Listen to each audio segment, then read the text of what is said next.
যোগাবশিষ্ট সারে একটা জায়গা থেকে আলোচনাটা আজকে করছি যে বশিষ্ঠদেব রামচন্দ্রকে যে উপদেশগুলো দিয়েছিলেন সেটারই সংকলন, একটা ক্ষুদ্র সংকলন হচ্ছে যোগাবশিষ্ট। তো সেই যোগাবশিষ্ট সার, সেই বইটা থেকে, তো সেখানটাতে বেশ কয়েকটা প্রকরণ আছে। তার মধ্যে বাসনা উপশম প্রকরণ। তো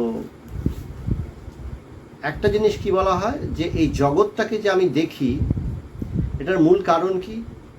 মূল কারণ হচ্ছে আমার বাসনা। তো যারা সাধক বা প্রবর্তক সাধনা করছে, ধ্যান ধারণা করছে, ঈশ্বর চিন্তা করছে, তাদেরও দেখবে জপ করার সময় বা ধ্যান করার সময় আমরা যে অসুবিধাগুলোর সম্মুখীন হই, সেটা ঠিক কেমনভাবে হয়? দেখবে মন চলতে চলতে হঠাৎ একটা অন্য কিছু নিয়ে ভাবতে শুরু করে দিল, চট করে একটা ডিস্টারবেন্স আসে ভেতরে। তা আমি মনে করি আমার মনটা চঞ্চল হচ্ছে। কেন হচ্ছে? বলছেন বেশিরভাগ ক্ষেত্রেই দেখবে আমরা জগতের প্রত্যেকটা যে কর্ম করি, যা কিছু আমরা কর্ম করি, সমস্ত কিছু এই কর্মচিন্তা আমাদেরকে ডিস্টার্ব করে। ধ্যান করতে করতে অত্যাধিক কর্মচিন্তা আমাকে হঠাৎ করে উত্তেজিত করে আমি উত্তেজিত হয়ে যাই। মানে যেমন একটা শান্ত ঝিলের মধ্যে একটা ছোট্ট ঢিল পড়লেও যেমন অনেক রিপলস খেলে, ঢেউ ওঠে, ঠিক তেমনি আমার মধ্যেও একটা ছোট্ট কর্মচিন্তা হঠাৎ করেই সৃষ্টি হয়। আসলে আগের থেকেই আমি সেই কর্ম একটা ধারার মতন, একটা প্রবাহের মতন, সেই কর্মপ্রবাহের মধ্যে আমি এমনভাবে নিজেকে সম্পৃক্ত করে রাখি যে যেই ওটা আসলো আমার মধ্যে, কর্মচিন্তাটা, আমার ধ্যান ট্যান সমস্ত কিছুই কিন্তু তখন ধ্যানের মধ্যে ডিস্টার্বেন্সটা তৈরি হয়। হঠাৎ করেই দেখবো সেই কর্মচিন্তাটা আমার মধ্যে চলে আসছে। হয়তো ধ্যানে গভীরে ডুবতে শুরু করেছিলাম, কিন্তু হঠাৎ করেই দেখবো সেই কর্মচিন্তাটা আমার মধ্যে প্রবলভাবে আসতে শুরু করেছে। এই জিনিসগুলো আমাদের খুব হয়। এগুলো প্রত্যেক সাধকেরই কম বেশি এই জিনিসটা ফেস করা হয়। তো তারা যখন এইগুলোর সম্মুখীন হয়, বলছে এটার থেকে পরিত্রাণের উপায় কি? যে আমার ধ্যানটা ঠিক হচ্ছে না। অনেকেই বলে যে আমার ঠিকভাবে ধ্যান হচ্ছে না, জপ হচ্ছে না। তো ভালো করে বিচার করে দেখো, বিচার করে দেখবে যে তোমার মূলত কর্মচিন্তাই তোমাকে ডিস্টার্ব করে। তো কর্ম কিভাবে জন্ম নেয়? বলছেন বাসনা থেকে।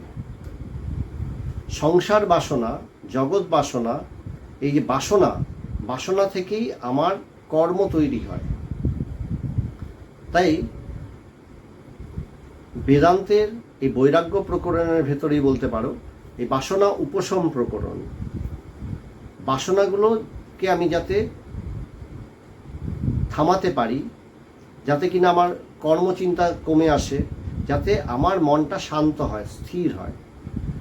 যতক্ষণ আমার ভেতরটা সম্পূর্ণ স্থির না হচ্ছে, ততক্ষণ সেই পরব্রহ্মের সাক্ষাৎ আমার হয় না। তো সেই জন্যই কি বলছেন, তোমাকে আগে স্থির হতে হবে, শান্ত মন। তো প্রথম জিনিস কি? ধ্যানের দ্বারা আমি কি করার চেষ্টা করছি? আমার মনটাকে শান্ত স্থির করার চেষ্টা করছি। সেই শান্ত মনটার আবশ্যকতা, সেই শান্ত জায়গাটাকে আমাকে ধরতে হবে। তো সেইটার প্রসঙ্গেই আজকে ওই যোগাবশিষ্ট সার থেকে একটা জায়গা আমি নিজেই পড়ছিলাম, পড়তে জায়গাটা বেশ আনন্দ পেয়েছিলাম। তো সেই জায়গাটাই একটু আলোচনা করি। এখানটাতে বলছে যে আধ্যাত্মবিদ্যার বিচারকে তত্ত্ববিদগণ জ্ঞান বলিয়া থাকেন। আমি সংস্কৃত শ্লোকটা পড়ছি না, তার অর্থটা পড়ছি, যে আধ্যাত্মবিদ্যার বিচারকেই তত্ত্ববিদগণ জ্ঞান বলিয়া থাকেন। দুগ্ধের মধ্যে মাধুর্যের ন্যায় ওই জ্ঞানের মধ্যেই জ্ঞেয় ব্রহ্ম বিদ্যমান। কি সুন্দর বলছেন কি যে আধ্যাত্ম এই বিজ্ঞান নিয়ে যারা চর্চা করছে, তত্ত্বজ্ঞরা যারা সেই সত্যকে জেনেছেন, তারা কি বলেন? এই বিচারটাই সব কিছু, যে তুমি বিচারটা করো, বিচারটাই সব কিছু। আমরা অনেক সময় বিচারটাকে এড়িয়ে যেতে চাই। দুর্বল মন যখন দুর্বল হয় সে বিচার করতে চায় না, সে বিচার এড়িয়ে যায়। বিচারটা তার করতে ভালো লাগে না, মনে হয় বিচারটা নীরস। তো সেই প্রসঙ্গেই বলা, বলছেন তত্ত্ববিদগণ আবার কি বলেন, দুধের মধ্যে যেমন একটা মিষ্টত্ব আছে, মধু আছে, দুধটাকে ঘন করলে দুধ থেকেই তো ক্ষীর হয়, দুধটা নিজেই তো মিষ্টি, দুধটাই কিন্তু অমৃত স্বরূপ। বলে ঠিক তেমনি এই বিচার কি যেন মন্থন হচ্ছে, সমস্ত কিছুর মধ্যে থেকে এই বিচারটাই সেই তত্ত্বরূপ জ্ঞান রূপে আমার কাছে প্রকাশিত হয়। তাই বলছেন দুগ্ধ মধ্যে মাধুর্যের ন্যায় জ্ঞান মধ্যে জ্ঞেয় ব্রহ্ম বিদ্যমান। এই বিচারের মধ্য দিয়েই তুমি সেই ব্রহ্মজ্ঞান লাভ করবে, ব্রহ্মকে তুমি খুঁজে পাবে, তাকে তুমি খুঁজে পাবে। তো এই বিচারটা ঠিক কেমন? তো বিচার বলতে অনেক সময় আমাদের সাধারণ ধারণা যেটা থাকে যে বিচার বলতে বাক বিতণ্ডা, মানে আমি কিছু বললাম সেটার খণ্ডন হলো। তো এখানে তাই বলা হচ্ছে যে বিচার অর্থ সচরাচর মতামত খণ্ডন, মণ্ডন, ভাষণ বা শাস্ত্র ব্যাখ্যান কৌশল রূপ বুদ্ধির বিলাস মাত্র, এইভাবে অনেক মানুষের ধারণা। বলছেন না, বিচারটা ঠিক সেই রকম না। বিচার বলতে কি? বিচার বলতে বলছেন তুমি অন্তর্মুখী হয়ে যথার্থ সেই জ্ঞানটাকে অনুভব করার জন্য যে মন্থন করছো, গুরু বা শাস্ত্র তোমাকে যেভাবে বলছেন, আমার ধারণাটা অন্যরূপ ছিল, আমি সেই ধারণাটা যে তিনি যেটা বলছেন সেই ধারণাটাকে যথার্থভাবে ধারণ করার জন্য আমি সেটাকে বারবার মন্থন করছি, মনন করছি, চিন্তা করছি। যে আমি যখন বারবার চিন্তা করতে থাকি তখন আমার কাছে নিজেই সতই প্রকাশিত হয় যে আমি ঠিক কেন অন্যরকম ভাবছিলাম। যদি আমি সেটা সলিউশন করতে না পারি, স্বাভাবিকভাবেই আমার মনের মধ্যে তখন প্রশ্ন আসবে যে আমি তো বিষয়টাকে এইভাবে অনুভব করি বা এইভাবে ধারণা করি, কিন্তু গুরু আমাকে ভিন্ন রূপে বলছেন। তো সত্য জানার জন্য তখন স্বাভাবিকভাবেই আমার মনের মধ্যে তখন প্রশ্ন তৈরি হবে, সেই প্রশ্নটা আমি গুরুর কাছে গিয়ে করতে পারবো। তাই বলছেন যে তুমি বিচারটা শুরু করো, বিচার করতে করতেই দেখবে সেই জ্ঞানটা তোমার কাছে স্পষ্ট হচ্ছে। ধারণাটা, জ্ঞান বলতে প্রথমে ধারণাটা, সেই সত্য সম্বন্ধে ধারণাটা স্পষ্ট হচ্ছে। মন নিজেই চঞ্চল, মন মানে বহু চিন্তার সমাবেশ। তো বহু চিন্তা যেখানে আছে সে তো স্বাভাবিকভাবেই চঞ্চল। যে সমুদ্রে যেমন বহু ঢেউ, প্রত্যেকটা সময় ঢেউ চলছে, তো সমুদ্রকে তাই আপাত দৃষ্টিতে চঞ্চল বলেই অনুভব হয়। তো ভগবান একটা সুন্দর কথা বলছিলেন, সমুদ্রে তুমি যদি ঢেউ দেখো, সমুদ্রকে সবসময় দেখবে চঞ্চল। সমুদ্রকে যখন তুমি পূর্ণরূপে দেখবে তখন ঢেউটা তো অবান্তর হয়ে যায়। তো আমরাও কি বলছেন, আমরা আমাদের চিন্তা বা মনটাকে সবসময় দেখি, মনের মধ্যে এই চিন্তা উঠলো, ওই চিন্তা উঠলো, এইভাবে আমি সবসময় দেখি, ঢেউটাকে দেখি। তাই আমার মন সবসময় আমার কাছে চঞ্চল বলেই প্রতিভাত হয়। সম্পূর্ণটা ধারণ করার ক্ষমতা আমার নেই। বলছেন সমুদ্রর ঢেউ হচ্ছে, সমুদ্রটা কি? জল। সেই জলটা কি আমরা সমুদ্র বলছি? তো সেই প্রচণ্ড জলের আধার, অনন্ত জলের আধারটাই সমুদ্র। সেই অনন্ত জল, সেই অনন্ত জলই ঢেউ রূপে প্রকাশ হচ্ছে। তো সেই ঢেউটা কি? ঢেউটা তো জলই। ঢেউটা এসে পাড়ে পড়লো, ফেনা তৈরি করলো, বুদবুদ তৈরি হলো, সব তো সেই জলেরই প্রকাশ, বিভিন্ন প্রকাশ। ঠিক তেমনি আমার মধ্যে ঈর্ষা, রাগ, অভিমান, হিংসা, ভালোবাসা, যাই বলি না কেন, সবই ধরো ওই রকমই এক একটা প্রকাশ। তো সেই জলেরই প্রকাশ। তো জলটা কি বলছেন? সেই জ্ঞান। সেই শুদ্ধ চেতনার প্রকাশ। তো আমরা শুদ্ধ চেতনাকে শুদ্ধ চেতনা হিসাবে ধারণ না করে, সমুদ্রটাকে সমুদ্র হিসাবে ধারণ না করে, সমুদ্রকে আমরা ঢেউ হিসাবে দেখি। বাচ্চাদের বলবে যে একটা সমুদ্র আঁকো, বাচ্চারা কি করবে? ঢেউয়ের ছবি আঁকবে, বড় বড় ঢেউয়ের ছবি আঁকবে। বড় বড় ঢেউয়ের ছবি আঁকলেই ওটা সমুদ্র বলে বোঝা যায়। বলে আমাদের মনের মধ্যে সমুদ্র বললেই আমাদের মনের মধ্যে ঢেউটাই ভেসে ওঠে। ঠিক তেমনি আমরা জ্ঞানটাকে, শুদ্ধ জ্ঞান বা শুদ্ধ চেতনাকে ধারণ করতে পারি না, যাকে ব্রহ্ম বা আত্মা বলছে। আমরা কি করি? আমরা ছোট্ট জিনিসটাকে ধারণ করি। বলছেন কি? বলছেন মন। বলে মনটাকেও বিশেষভাবে যখন ধারণ করতে যাই, তখন বলি এই চিন্তাটা আমাকে জ্বালাচ্ছে, আমার ছেলের চিন্তা জ্বালাচ্ছে, আমার মেয়ের চিন্তা জ্বালাচ্ছে, আমার কাজের চিন্তা জ্বালাচ্ছে, আমার শরীরটা আমাকে জ্বালাচ্ছে, মানে শরীর সংক্রান্ত চিন্তা জ্বালাচ্ছে। এইগুলো আমরা বলে থাকি, তার কারণ আমরা এইভাবেই অনুভব করি। তাই ভগবান বলছিলেন যে সমুদ্রের পাশে বসে তুমি বাস্তবিক সমুদ্রকে দেখো না, তুমি সমুদ্রের পাশে বসে সবসময় তুমি ঢেউটাগুলোকে দেখো আর বলো সমুদ্র খুব চঞ্চল। ঠিক তেমনি তুমি সেই অনন্ত জ্ঞান রাশি, কিন্তু সেই অনন্ত জ্ঞানের রাশির বিক্ষেপ রূপ, বলছেন জলের সেই অনন্ত, মানে সমুদ্রের অনন্ত জলরাশির বিক্ষেপ রূপ সেই ঢেউ, যেটা অবান্তর ভাগ। সেই ঢেউয়েরই ইয়েতে ছোট ছোট বুদবুদ তৈরি হয়, ফেনা তৈরি হয়, কত কিছু তৈরি হয়, সেগুলো ঢেউয়েরই বিক্ষেপ। ঠিক তেমনি প্রত্যেক মুহূর্তে তোমার মধ্যেও কত রকমের কত বিক্ষেপ তৈরি হচ্ছে, কত রকমের আবেগ তৈরি হচ্ছে, যে ভালো লাগা, মন্দ লাগা, হিংসা, ঈর্ষা, ক্রোধ, সবই তো এরকমই। বলেন বাস্তবিক কি? বাস্তবিক আমি যতক্ষণ নিজেকে মন বলে জানি, আমি যতক্ষণ নিজেকে চিন্তা বলে জানি, ততক্ষণ আমি সেই সত্যকে জানতে পারি না। আমাকে কি করতে হবে? বলছেন সেই অগাধ জলরাশি, বললেন সমুদ্রটাকে সমুদ্র হিসাবে দেখবে। যখন তুমি দেখবে তখন ঢেউটা তোমার কাছে অবান্তর, তখন দেখবে সমস্ত চিন্তা তোমার কাছে অবান্তর। যেই তোমার কাছে চিন্তাগুলো অবান্তর হবে, তখন চিন্তা থাকে কোথায়, চিন্তা দাঁড়ায় কোথায়? চিন্তাটার বিশেষ প্রকাশ কে ঘটাচ্ছে? আমি সচেষ্টভাবে প্রয়াসশীল হয়ে চিন্তাটাকে বিশেষ প্রকাশ ঘটাই।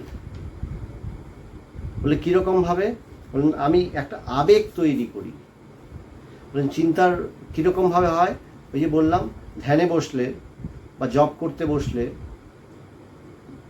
জব বা ধ্যান করতে বসে হঠাৎ দেখবে বসে মনটা বেশ শান্ত হচ্ছে, স্থির হচ্ছে, হঠাৎ দেখবে একটা কর্মচিন্তা আসলো। এই দরজায় কেউ এসছে, বা এই কটা বাজলো, অনেকক্ষণ বসে ধ্যান করছি, হঠাৎ করে একটা কর্মচিন্তা আসবে। যে কর্মচিন্তা আসবে, মনটা এলোমেলো হতে শুরু করবে। বা হয়তো এমনি তুমি বেশ আবেগে তুমি ভগবানের কথা ভাবছো, ভগবানের কথা ভাবতে ভাবতেও দেখবে কর্মচিন্তাই ঢুকবে।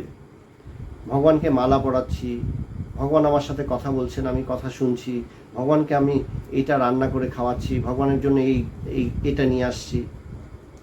সব কিছুই দেখবে কোনো না কোনোভাবে কোনো কর্মচিন্তার সাথেই যুক্ত। সেই কর্মটা কি? সেই কর্মটা বাস্তবিক তোমার বহু আকাঙ্ক্ষা, বহু বাসনার একটা প্রকাশ।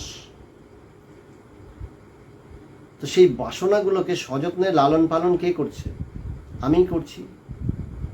তাহলে আমি তো অনেক ডিম ভেতরে পেরে বসে আছি। বলেন যতক্ষণ তুমি ডিম পেরে বসে আছো, ডিমগুলো প্রকাশ না হওয়া পর্যন্ত তোমার শান্তি নেই। বলে না, শান্তি নেই, ডিমগুলো তো বেরোতে হবে। তো ভগবান হাসতেন, বলতেন ডিমগুলো পারতে হবে। তো এখানে কি বলে, তুমি সমস্ত ডিমগুলো পারবো মানে সংসারে ঢুকে গেছি, সংসারের সমস্ত দায় দায়িত্ব নিয়ে নিয়েছি, এই যে দায় দায়িত্ব নিয়ে নিয়েছি, এই কর্মগুলো করে ফেলেছি, আমাকে তো পালন করতে হবে। বলেন হ্যাঁ, পালন করবে। কীরকমভাবে? তো এক হচ্ছে আমি বললেন সমুদ্রের ঢেউ কি কোনো দিন শেষ হবে? বলে আমি যদি বলি সমুদ্রের ঢেউ থামলে তবে আমি জলে নামবো, স্নান করব, আগে ঢেউ থামুক। বলে ঢেউ কখনো শেষ হবে না। বলে যতক্ষণ তুমি তোমার মধ্যে তো মন আছে, চিন্তা আছে, বাসনাও তুমি কোনোদিন শেষ করতে পারবে না। একটার থেকে একটা। বললেন ঠিক আছে, হয়তো তমগুণাচ্ছন্ন বাসনা, সেটাকে আমি গুণান্বিত করলাম, তাতে বা কি, বাসনাই তো। পায়ে একটা কাঁটা ফুটেছে, আমি নয় সোনার একটা সুই দিয়ে সেই কাঁটাটাকে বের করলাম, তো সেই তো কাঁটাই তো। বলছে না, লোহার শিকলও শিকল, সোনার শিকলও শিকল। তো তমগুণও আমাকে বেঁধে রেখেছে, সত্যগুণ ও চিন্তাও আমাকে বেঁধে রেখেছে, সবই তো আমাকে বন্ধনেই রেখেছে। তো কি করতে হবে? বলছেন মুক্তির কথা, যে সমস্ত চিন্তাকেই আমাকে সরাতে হবে। তো কীভাবে সরাবো? বলছেন গোটাটাকে ধারণা করো। তো গোটাটা কি? বলছেন সেই চেতনা, যা তুমি কখনোই, বলছেন তুমি তোমার চেতনার থেকে কখনোই নিজেকে কখনোই আলাদা নও, তুমি সবসময় সেই চেতন স্বরূপ।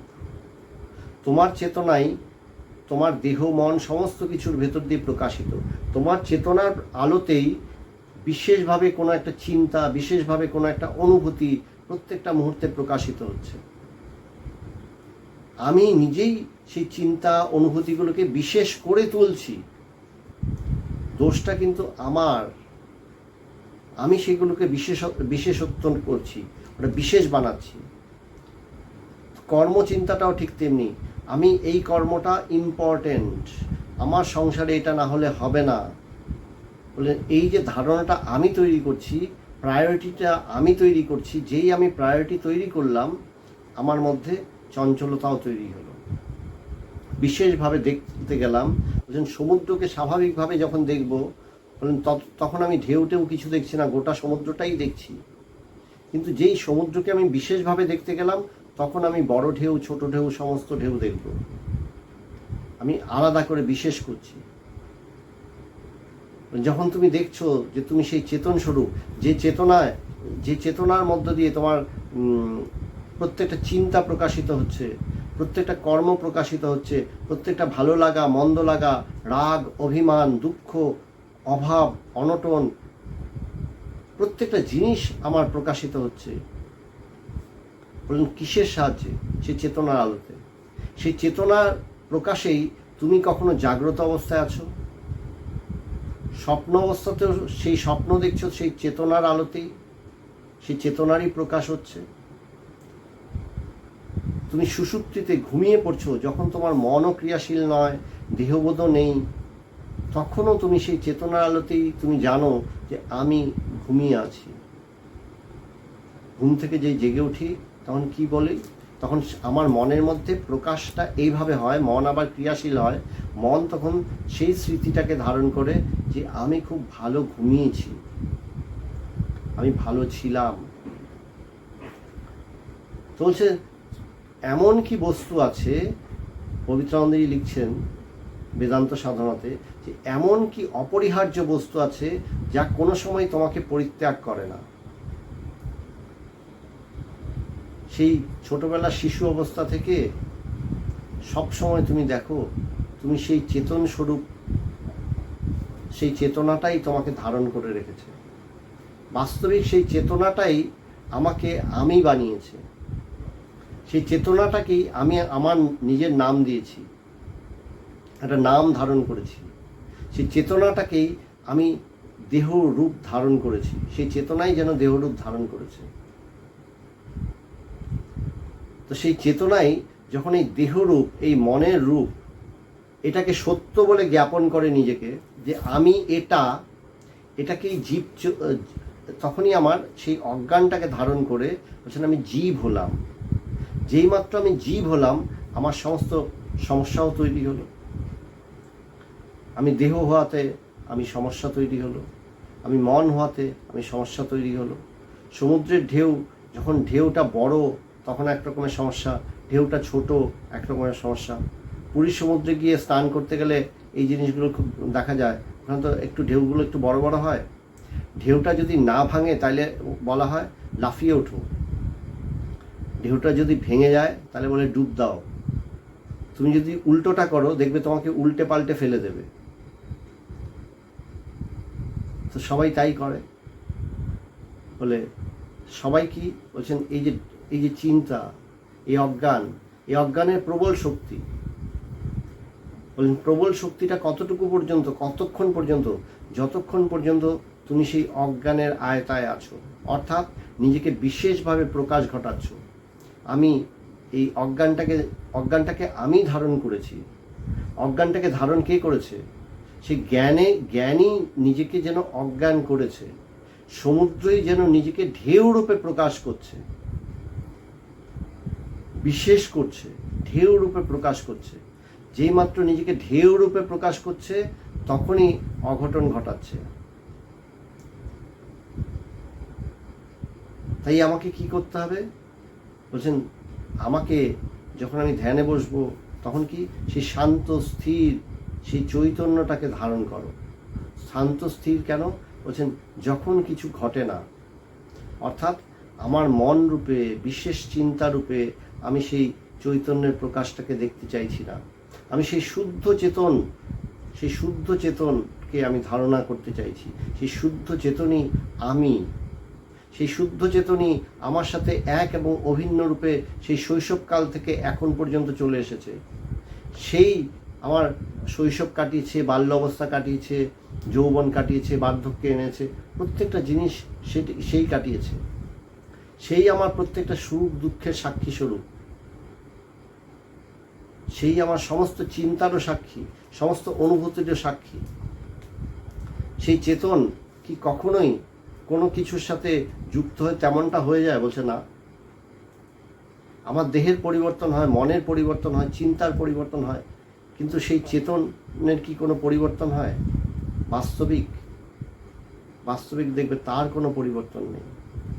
আমার আমি অনুভবটার বাস্তবিক, যেটা আমার নিজের, সেই চেতনার উপরে দাঁড়িয়ে তো আমি বলি আমি। সেই আমি অনুভবটা সেই শৈশবেও যা ছিল, শিশু অবস্থায় যা ছিল, এখনও কিন্তু তাই আছে। পারিপার্শ্বিক পরিবর্তন, আমার দেহগত পরিবর্তন, মনোগত পরিবর্তন, আমার অভিজ্ঞতাগত পরিবর্তন, পারিপার্শ্বিক পরিবর্তন, সমস্ত কিছুর সাপেক্ষে, সংসারের পরিবর্তন সাপেক্ষে আমি বলি হ্যাঁ আমি অনেক দূর চলে এসেছি, জীবনটা অনেক কাটিয়ে নিলাম। সে অনেকটা কাটিয়ে নিলাম, সেই সময়কালটাকে নির্ধারণ করলো। আমি একটা পয়েন্ট থেকে আরেকটা পয়েন্ট, একটা পরিবর্তন থেকে আরেকটা পয়েন্ট পর্যন্ত মেজার করার চেষ্টা করছি। সময় তৈরি করলাম, কাল তৈরি করলাম। সে কালের নির্ধারণটা কিভাবে করছি? একটা ঘটনা থেকে আরেকটা ঘটনা পর্যন্ত টানার চেষ্টা করছি। আমার জন্ম থেকে এখন পর্যন্ত ঘটনাটা টানার চেষ্টা করছি। তখন আমি অনেক পরিবর্তন দেখতে পাচ্ছি। বলছেন বাস্তবিক তুমি গোটাটা দেখো, দেখবে একটাই তা কালখণ্ড। একটাই কালখণ্ড। কেমন? আমার জীবনকাল একটাই তো কালখণ্ড। সেই কালখণ্ডটাও একটা শুরু আছে, শেষ আছে। শুরু এবং শেষটাকে আমি সেই কালখণ্ডের বিচার করি। তা বলছেন সময়টাও বাস্তবিক আমার অবান্তর মনের সৃষ্টি। সেই সময়টাকেও মেজার করছে বা ধারণা করছে আমারই মন, আমিই তৈরি করছি। সেই আমারই চেতনার আলোতে সেই কালখণ্ড তৈরি হচ্ছে, সময় তৈরি হচ্ছে। সেই সময়ের মধ্যেই আমাকে সেই কাজটাকে করতে হবে, প্রায়োরিটি তৈরি হচ্ছে। বললেন অদ্ভুত এক মায়া, অদ্ভুত এক অজ্ঞান, সেই অজ্ঞানটা আমিই রচনা করছি। তাই বেদান্তে সুন্দর বলা হয় যে মাকড়সা দেখবে সে শিকার ধরার জন্য নিজের নাভি থেকেই সে জাল তৈরি করে, জালটা আস্তে আস্তে ছড়ায়, সুন্দরভাবে নিখুঁতভাবে জালটাকে বুনন তৈরি করে এবং সেখানে শিকারের অপেক্ষায় বসে থাকে। তো আমরাও বলছেন সংসার জাল এইভাবেই তৈরি করি, মানে নিজেরই সেই চেতনার দ্বারা, আমারই সেই শুদ্ধ চেতনাই এই সংসার জাল অজ্ঞানের দ্বারা তৈরি করছে, মায়ার দ্বারা তৈরি করছে, এই অজ্ঞানের দ্বারা তৈরি করছে। আমি দেহ হলাম, আমি মন, আমি চিন্তা, একটা একটা করে চিন্তা বাড়াচ্ছি। আমার সংসার, আমার কর্ম, আমার ব্যবসা, আমার শরীর, আমার পাড়া প্রতিবেশী, আমার আত্মীয় স্বজন, চিন্তা বাড়াচ্ছি। যেমন যেমন চিন্তা বাড়াচ্ছি তেমন তেমন কিন্তু আমার জালটাও বড় হচ্ছে। আমার কর্মব্যস্ততাও বাড়ছে। তো যেমন যেমন তুমি সমুদ্রকে দেখবে, সমুদ্রের মধ্যে দেখবে ঢেউ উঠছে তো উঠছেই, শেষ আর হয় না। তো ভগবান বলতেন যে দেখ, দূরটাকে দেখ, সমুদ্রের দূরের দিকে তাকিয়ে থাক, দেখবি সেখানে কোনো ঢেউ নেই, শান্ত স্থির সমুদ্র। তারপরে দেখবি অভ্যাস হয়ে যাবে, গোটাটাই তুই দেখতে পাবি, তখন তুই ঢেউটা তোর কাছে অবান্তর হয়ে যাবে। বলে ঠিক তেমনি বলছেন তুমি সেই শান্ত স্থির মনটাকে, মানে স্থির চেতনাকে ধারণা করার চেষ্টা করো। তোমার চঞ্চল মনে তুমি যখন জপে বসছো বা ধ্যানে বসছো, তখন মনের মধ্যে কি আসছে? অবান্তর। আমি কোনো কিছুকেই দেখছি না, সেই অবান্তর ভাবটাকে আমি দেখছি না, ধারণা করছি না। সে অবান্তর, বয়ে যেতে দাও, বয়ে যেতে দাও। বলুন সেই অবান্তর ভাবটা বয়ে যাচ্ছে, বলে আমি দেখছি না। বলে আমি কি করছি? বলে প্রথম একটা প্রচেষ্টা লাগে, সেটাকে ব্রহ্মকারাবৃত্তি বলে বা ব্রহ্মময়ী বৃত্তি বলে। মানে সেটা কি? সেটা সেই শুদ্ধ চেতনকেই শুধু ধারণা করার চেষ্টা করে, সেই শান্ত স্থির শুদ্ধ চেতন, যেখানে কোনো বিশেষ চিন্তা নেই। বলছেন একটা চিন্তা লাগে, সেই ব্রহ্মকারাবৃত্তি বা সেই শুদ্ধ চেতনকে খোঁজ অনুসন্ধান করছে, সেই অনুসন্ধানমূলক সেই চিন্তাটাই শুধু থাকে। অন্য সমস্ত কিছু সে পরিত্যাগ করে, গ্রাহ্য করে না। এই যে অন্য কোনো কিছুকে আমি গ্রাহ্য করি না, বলেন আমার চিন্তা আসলো কিন্তু আমি সেটাকে গ্রাহ্য করছি না, আমল দিচ্ছি না। ওই যে আমল দিচ্ছি না, গ্রাহ্য করছি না, ওটাকেই বৈরাগ্য বলে। যে আমি অন্ততপক্ষে কিছু সময় বৈরাগ্য ধারণ করছি, মানে আমি আমল দেবই না এখন অন্য কোনো কিছুকে। মানে যা কিছুই আসুক, আমি কিছুতেই মনের মধ্যে কোনো রিপলস তৈরি হতে দেব না, ঢেউ উৎপন্ন হতে দেব না। আমি শুধু সেই শুদ্ধ চেতনকেই ধারণা করব। সেই ব্রহ্মকারা বৃত্তি বলছেন তখন গিয়ে সেই শুদ্ধ চেতন মানে একাকার হয়ে যায়। বলছেন একটা সময় সেই ব্রহ্মকারা বৃত্তি, সেই বৃত্তিটাই সেই শুদ্ধ চেতন রূপ হয়ে যায়। তখনই আমি এবং ব্রহ্ম এক এবং অভিন্ন বলে আমার ভেতরে সতই একটা বোধ জন্ম নেয়। তাই তো এই তো শুদ্ধ চেতন। সবসময় আমি নিজেকে যখন প্রকাশ করি, আমি কিন্তু চিন্তার মাধ্যমেই প্রকাশ করি। যা কিছু ভাবছি, যা কিছু বলছি, সব দেখবে চিন্তা। আমি ভালো আছি এই কথাটা আমাকে চিন্তার মাধ্যমে নিজেকে জ্ঞাপিত করতে হয়, বলতে হয়, জানান দিতে হয়। আমি যখন নিজেকে জানান দিই আমি ভালো আছি, এই চিন্তারূপে আমার কাছে প্রকাশ হলো, তখন দেখবে আমি ভালো আছি। আমি ভালো নেই, এই বিশেষভাবে এই চিন্তাটা যেই মুহূর্তে আমার মধ্যে প্রকাশিত হবে, তখন দেখব আমি ভালো নেই। বাস্তবিক কি জানো, ভালো থাকা মন্দ থাকা আমরা অনেক সময় বলি পরিবেশের উপরে নির্ভর করে। বাস্তবিক এই পরিবেশের উপরে কিচ্ছু নির্ভর করে না। এই অদ্ভুত অজ্ঞান, এই অজ্ঞানটা এমনই যে তোমাকে ম্যানিপুলেট করে দিচ্ছে। তোমাকে হাজার যত্নে, হাজার ভালো রাখা হোক, হাজার সুন্দর একটা জায়গায় রাখা হোক, হঠাৎ করেই ভেতরটা দেখবে আমি ভালো নেই। দেখবে তারপর আর কিচ্ছু ভালো লাগছে না। ধরো একটা সুন্দর জায়গায় ঘুরতে গেলে, দারুণ সুন্দর জায়গা, কোনো কষ্ট নেই, সব কিছুর অ্যাভেলেবিলিটি আছে, খাওয়া দাওয়া সমস্ত কিছু সুন্দরভাবে আছে, কেউ তোমাকে ডিস্টার্ব করছে না, কিচ্ছু নেই। তোমার ওই জায়গাটায় গিয়ে হঠাৎ ঘুম থেকে ওঠার পরে মনে হলো ভালো লাগছে না।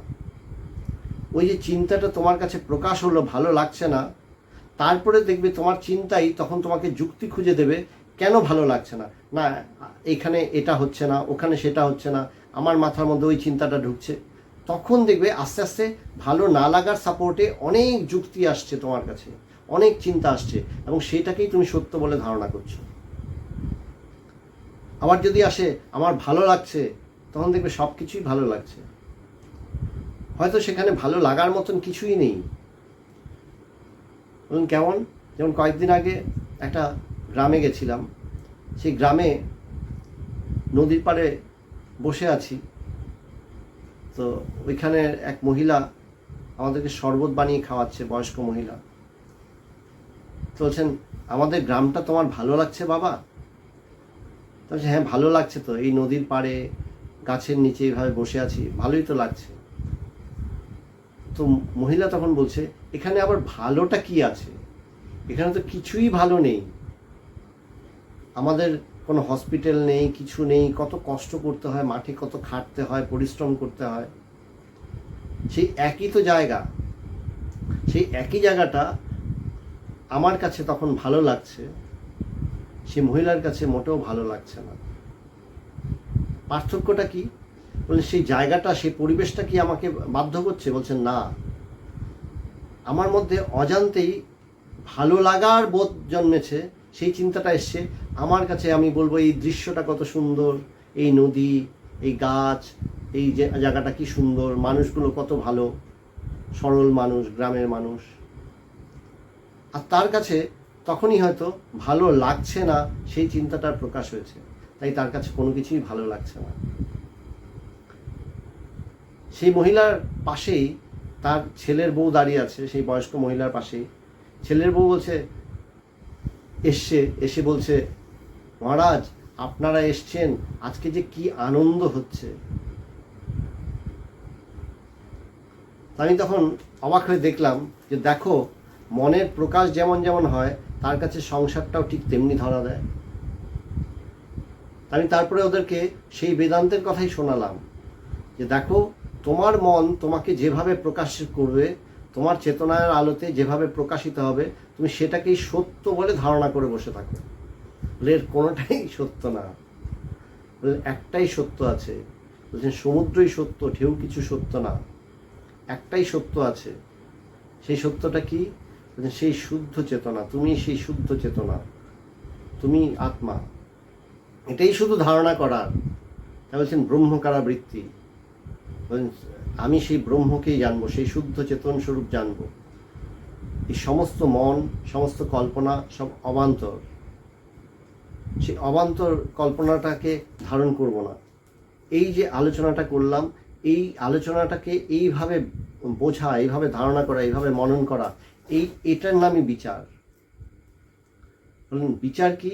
বিচার মানে কোনো মতবাদের খণ্ডন না বা প্রতিস্থাপন না, অনেক শব্দ দিয়ে, অনেক সুন্দর ভাষা দিয়ে সেটার মতবাদে বলছেন না। বলছেন কি?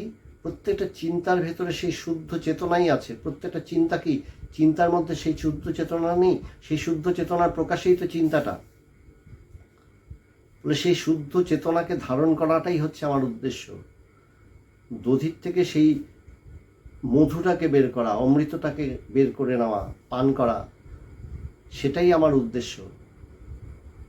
তাই বলছেন, তাই তত্ত্বদর্শী জ্ঞানীরা বলছেন, এটাই বশিষ্ঠদেব রামচন্দ্রকে বলছেন যে দেখো, তত্ত্বদর্শী জ্ঞানীরা, তারা যারা সেই সত্যকে জেনেছেন, তারা বলেন কি, তুমি বিচার করো, বিচার দ্বারা তোমার সমস্ত বাসনার উপশম হবে। তোমার বাসনার সমস্ত উপশম হলে তখন দেখবে তুমি যেই নির্বাসনা হয়ে যাবে, তোমার মন শান্ত স্থির, তখনই তুমি সেই তত্ত্বকে জানবে, তুমি সেই পরম সত্যকে অনুভব করবে, সেই পরম সত্যেরই প্রকাশ ঘটবে। তার কারণ তুমি সেই পরম সত্য ছাড়া আর অন্য কিছু নও, তুমি সেই শুদ্ধ চেতন ছাড়া আর অন্য কিছু নও, তুমি সেই আত্মা, সেই শুদ্ধ চেতন স্বরূপ আত্মা। তুমি চির অস্তিত্ববান, তুমি সৎস্বরূপ, তুমি চেতন স্বরূপ। তুমি সদা তৃপ্ত, নিজের মধ্যেই তুমি সদা তৃপ্ত। তুমি তোমার মনে সবসময় অভাব কল্পনা করে এই সংসার সৃষ্টি করেছ। বাস্তবিক কোনো অভাব নেই, বাস্তবিক তোমার কিছু করারও নেই, কোনো কিছু হয়ও না, কোথাও কিছু ঘটেও না। তবে কি তবে কি আমি কিছু করব না? বলছেন না, এই দেহ দেহের নিয়মে চলবে, মন মনের নিয়মে চলবে। আমি বাস্তবিক, আমি সবসময় স্থির।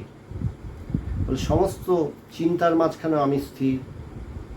মনের হচ্ছে না, ধ্যানে যখন বসি তখন মনে হয় আমি চঞ্চল হয়ে উঠলাম। তার কারণ কি? আমি নিজেকে মনের সাথে সংযুক্তকরণ করে নিই, তাই আমি চঞ্চল হয়ে উঠি। আমি তো স্থির। আমার মধ্যে তো কোনো গতাগতি নেই, আমি তো সদা স্থির। এইভাবে যখন আমি ধারণা করতে শুরু করব তখন দেখবো আমি স্থির। যেমন আমি 3 জনের কথা বললাম, আমি সেই গ্রামে গিয়ে আমি সেই গ্রামে গিয়ে দেখছি গাছের নিচে বসেছি, সামনে নদী, কি সুন্দর জায়গা, কি তৃপ্তি লাগছে, গাছের নিচে ছায়ায় বসেছি। সেই বয়স্ক মহিলা আমাকে শরবত খাওয়াতে খাওয়াতে বলছে, এখানে আবার সুন্দর কি? আরেক মহিলা কম বয়সী, সে বলছেন, মহারাজ আপনারা এসেছেন, আজকে আপনারা এতজন এসেছেন, আপনাদের দেখে আমার খুব আনন্দ হচ্ছে। 3 জনের 3 রকম চিন্তা, 3 জনের 3 রকম অনুভূতি। বলে সত্য কোনটা? বলছেন এই জগতে সংসারে যা কিছু ঘটছে সব সত্য। বলেন সবই সত্য, সত্যে প্রাণ প্রতিষ্ঠিত। বলেন সব কিছুই সত্য, সত্য একটাই, সেই শুদ্ধ চেতন আত্মা। তোমাকে কি হতে হবে? তুমি সেই শুদ্ধ চেতন স্থির আত্মা। তোমার মধ্যে কোনো মন নেই। যখন দেখবে তোমার মধ্যে মনটা নিজেই অজ্ঞান, তোমার মনের মধ্যে যেই চিন্তাটা এইভাবে উঠবে, আমি ভালো আছি, দেখবে তোমার কাছে সব কিছুই ভালো। হয়তো দেখলে ঘরে একটা অশান্তি হয়ে গেছে, ঘরে একটা ঝামেলা হয়ে গেছে, সংসারে কেউ অসুস্থ হয়ে পড়েছে, কিন্তু সকালবেলা ঘুম থেকে উঠে তোমার মনে হচ্ছে ভালোই তো আছি। এদিকে ঘরে হয়তো কেউ অসুস্থ, প্রচণ্ড ইমার্জেন্সি চলছে, তুমি তো ভালোই আছো। তুমি দেহ এবং মন দিয়ে তুমি তার সেবা করে চলছো, সমস্ত কাজ করে চলছো, ভেতরে তোমার অনুভবটা কিন্তু স্থির, আমি ভালো আছি। কোনোদিন হয়তো ঘুম থেকে উঠলে তেমন কিছুই, কোনো ঘটনা নেই, কিছুই নেই, মনটা ভালো নেই, আমি ভালো নেই। দেখবে সেদিন সব কিছু ভালো থাকলেও তোমার মনে হয় না, এখানে কিছুই ঠিক নেই, আমার আর এইটা লাগতো সেটা লাগতো। তোমার মন তখন সেইভাবেই যুক্তি তৈরি করবে, চিন্তা তৈরি করবে তোমার মনের মধ্যে, এবং সেইভাবেই তখন তুমি বলবে হ্যাঁ আমার এটা লাগবে ওটা লাগবে। তাহলে সেই বিচিত্র মায়া, বিচিত্র মায়াকে তুমি কি করবে? বলে বাসনা উপশম দ্বারা, বিচার দ্বারা বাসনা উপশম হয়। এই বিচার স্থির করো নিজেকে, দেখবে সব স্থির হয়ে যাবে।